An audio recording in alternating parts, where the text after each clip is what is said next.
अरे अपना फोन तो चेक कर लो। आप कब आए? काफी देर से। तुम्हारी इतनी लंबी दुआ, इतना लंबा सजदा।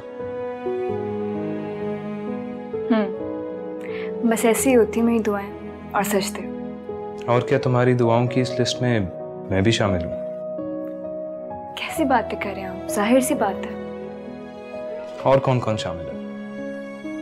वो सारे लोग जो मेरी जिंदगी का हिस्सा हैं।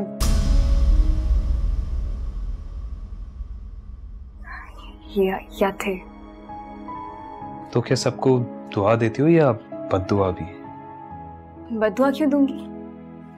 अगर हम चाहते हैं कि हमारा रब हमारी सारी गलतियां माफ कर दे, तो सबसे पहले हमें दूसरों की गलतियां माफ करना सीखना चाहिए।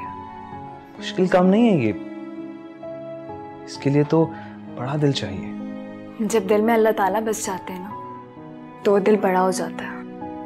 और फिर माफी से अगली स्टेज आती है, जिसमें ना सिर्फ हम दूसरों को माफ करते हैं, बल्कि उनके लिए दुआ भी करना शुरू कर देते हैं। इसका मतलब है कि अगर मैंने तुम्हें कभी जिंदगी में हर्ट किया, तो ना तुम सिर्फ मुझे माफ करोगी बल्कि दुआ भी दोगी, है ना?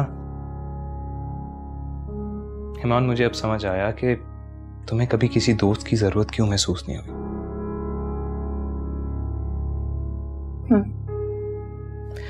तुम्हारी तो तन्हाई इतनी मसरूफ है कि तुम्हें किसी की जरूरत नहीं।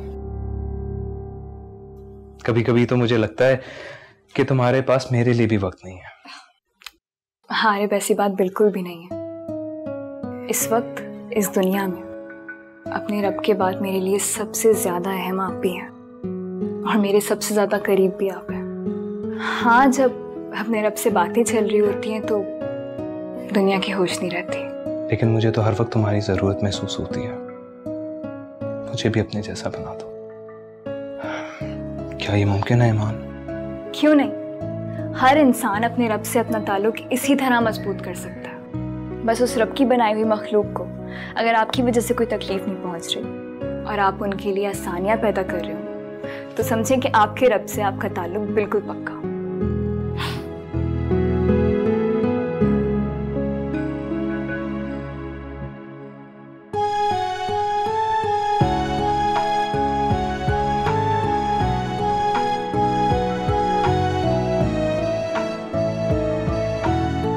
आप भी ना?